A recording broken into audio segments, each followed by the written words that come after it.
Good afternoon, baseball. It is your boy NMR Sports here, coming back at you with another episode of Good Morning Baseball, where we talk about everything that happened yesterday in baseball, and I give you all the top stories, what's been going on around the league. They had a lot of stuff happen. Degrom left the game with an injury. We had Stanton hitting a walk-off hit. Gleyber Torres hit his first home run of the year, and Jake Cronenworth and Fernando Tatis Jr. hit some moonshots yesterday.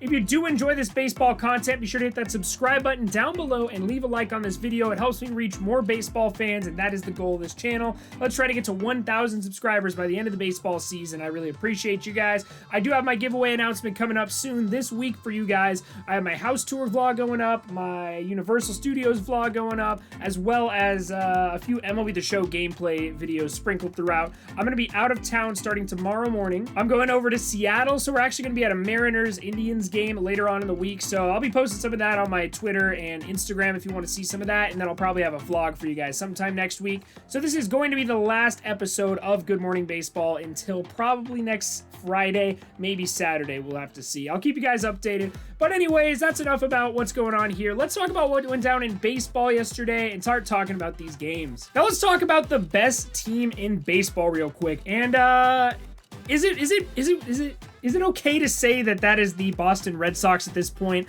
They're at the top of the power rankings. They have just been absolutely phenomenal this year. Their pitching isn't very good, but their offense is just ridiculous. It shouldn't be fair. They're 22-13 on the season, and they added to that win total yesterday against the Baltimore Orioles, winning a 4-3 ball game. Nick Pivetta on the mound, who is 5-0 on the season. You'll be really hard-pressed to find a Boston Red Sox starter that has less than 4 wins on the season, because they just win every game they start. It doesn't even matter how many runs they give up. As long as they make it 5 innings, they get the W every single time without a doubt. Rafael Devers hitting his 8th home run of the season. He's been having a monster year. Bobby Dahlback hit an RBI double in this one. Rafael Devers ended with a slash line of 2 for 4 with 3 RBIs, 1 run scored. He's just been a monster to start the season. Him and JD Martinez, Xander Bogaerts has been off to a monster month. Pretty much everyone in their lineup. They have 4 guys that are bad, that have a 900 plus OPS, which is just insane to think about. They're clearly the best team in baseball at this moment, in my opinion, just with how insane their team's been playing together.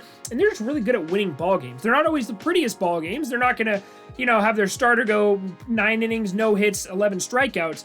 But they do get the job done. They have their starters, give up about 3 or 4 runs a game, and their offense puts up 10 runs a game. So that's, honestly, it's a recipe for success in the season. We'll see if that translates to the postseason. I've been a very open advocate saying that is not going to be the case, but we'll just have to see once Chris Sale gets back if the top of the rotation can actually do something deep in the playoffs. Now, sticking over in the AL East, we had the Yankees going against the Nationals for the final game in the series yesterday afternoon, and it was a pretty damn good one. It was Joe Ross facing off against Domingo Germán, and a pretty good game. They actually ended up going into the 9th inning with a tie ball game, and Giancarlo Stanton hit a walk-off single off of Brad Hand. That's only his 2nd earned run allowed this season, so he still has an ERA below 2 after 11 innings pitched.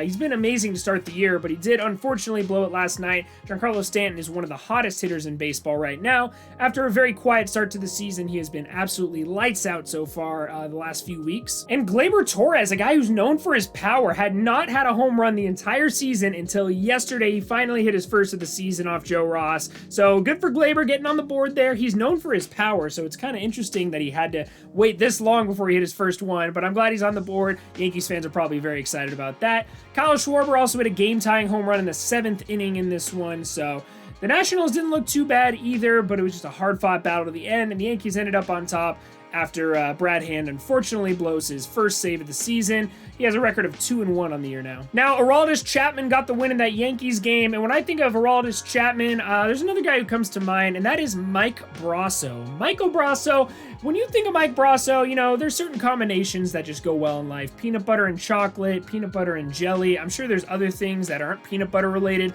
but one thing that goes together is Mike Brasso and go-ahead home runs. Mike Brasso hit a go-ahead home run against the Oakland A's yesterday. He's a very, very clutch hitter. That's honestly the best thing I can say about him, because he's not that amazing. He doesn't put up great stats, but he is clutch when they need him to be. He obviously hit that go-ahead home run off Aroldis Chapman last season, or in the postseason last year. That is what I'm referring to. So Michael Brasso helps put the Rays over the A's in this one. The A's one of the best teams in baseball, and the Rays are starting to play like it too. They've already had great pitching performances this season. Now their offense is starting to catch up to them. Willie Adames also had a 3-run homer in this one, as well as the Rays go on to win their 19th game of the season. So they're one game away from 20 wins. Very close to the top of the AL East. Unfortunately, the Red Sox are still amazing, so not quite good enough for first place. Now, I'm not going to talk about this game, but I just wanted to throw it out there that Trevor Bauer lost to Jose Quintana yesterday. It was a 2-1 ball game. Wasn't very exciting, but yeah, Trevor Bauer, I guess you could say Jose Quintana is a better pitcher than Trevor Bauer.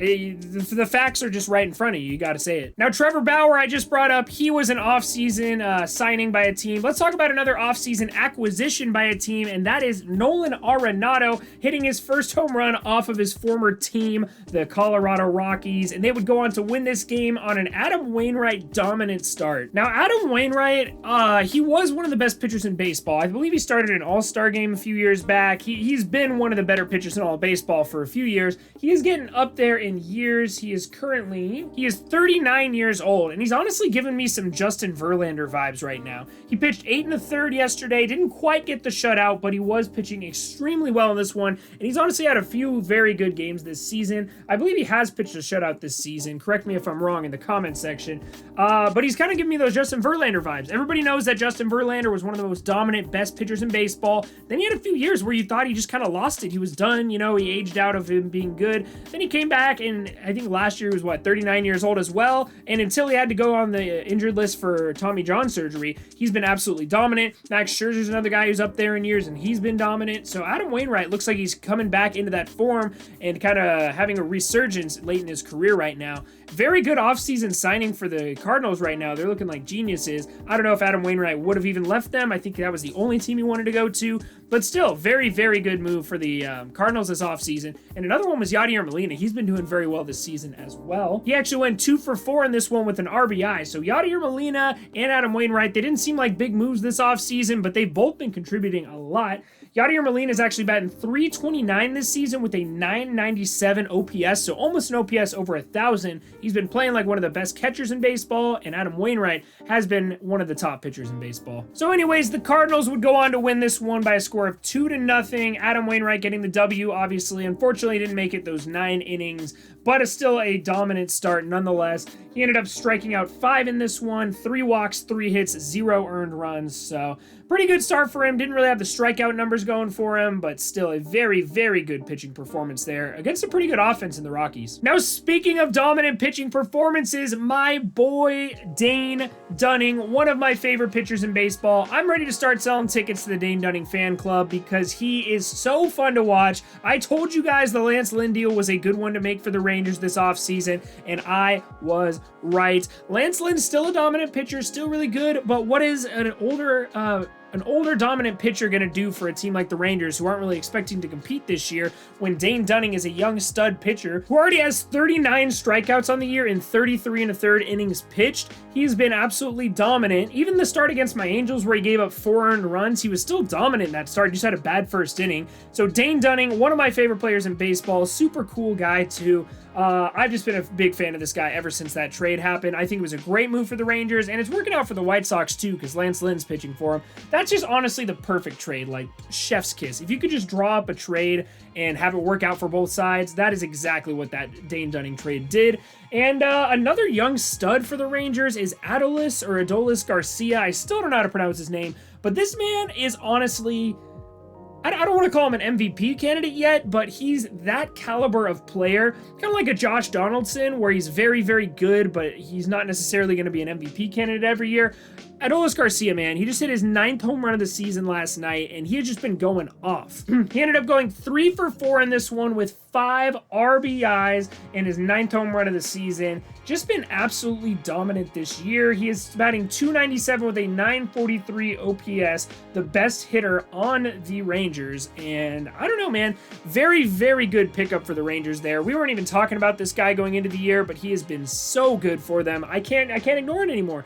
Dane Dunning, Adolis, Garcia. Look them up. Watch those players, put them on your radar. They are really fun to watch, and this Rangers team is honestly pretty damn good, especially offensively, and Dane Dunning leading that pitching staff.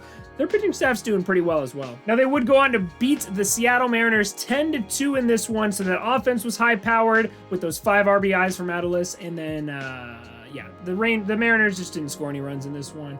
My boy Dane Dunning was too much for him. They couldn't score off him. What can I say? I can't blame him, man. 6 hits allowed in this one. He did give up those 2 runs, though. 3 walks on the day. Still a very, very good start for Dane Dunning. Now, Fernando Tatis Jr. and Rake Cronenworth, as I like to call them, both went deep yesterday in their game against the Giants. So Fernando Tatis Jr. 1 home run away from tying the league. We have Ronald Acuna Jr., JD Martinez, and Shohei Ohtani tied for that league currently, and Rake Cronenworth hits his 3rd of the year. Both of these home runs went over 445 feet, so they were both absolutely crushed.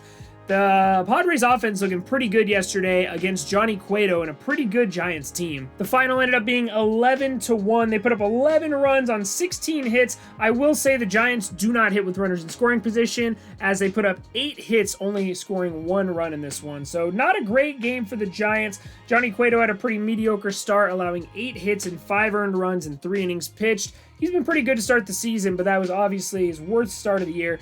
Chris Paddock had the start in this one and only went 3 innings as well for the Padres, but he ended up with 4 hits, 4 strikeouts, 1 walk, 0 earned runs allowed. So not a bad game-wise over there, just not the longevity that the Padres would be hoping for from Paddock. Still, 11-1 victory for the Padres off those 2 dingers. It's really good to see the Padres starting to get back up there. The Giants, obviously, at the top of the NL West currently. So Jacob Degrom, as we talked about in the thumbnail, exited the game yesterday, exited his start after allowing 1 run in 5 innings pitched, 6 strikeouts, and yeah, he did end up leaving the game with side tightness. So we're not really sure what that's going to mean. He's getting an MRI apparently today, so hopefully I'll have some results for that, or at least let you guys know on Twitter or something. So not really great for the Mets. It's a really scary sign for them. Jacob Degrom has been the best pitcher in baseball for this year and pretty much every year for the last few years. He's just been absolutely dominant, of course. Unfortunately, exiting this one with that side tightness. Hopefully he's okay for the sake of baseball fans everywhere, and of course Mets fans specifically. We just need him. It's really good to have. He's one of those players that you just need to have around baseball. Having him on the mound, baseball is a better sport when he is playing, so really hope that Jacob Degrom's going to be okay. Hope that MRI doesn't reveal anything too big. That is the 2nd start in a row where he's had a problem. He skipped his last start, and then this start he ends up leaving early. He did end up pitching 5 innings, though, so it's not like he left in the 1st inning after throwing a pitch or something. So I wouldn't be too panicked yet, but you never know, man. Hopefully that MRI comes back negative. Now, I think that is going to do it for us today, everybody. Thank you guys so much for watching. I appreciate all the support. Be sure to hit that subscribe button for me down below. It really helps the channel grow. I appreciate each and every one of you, and you'll have a great rest of your day. I'll see you guys soon.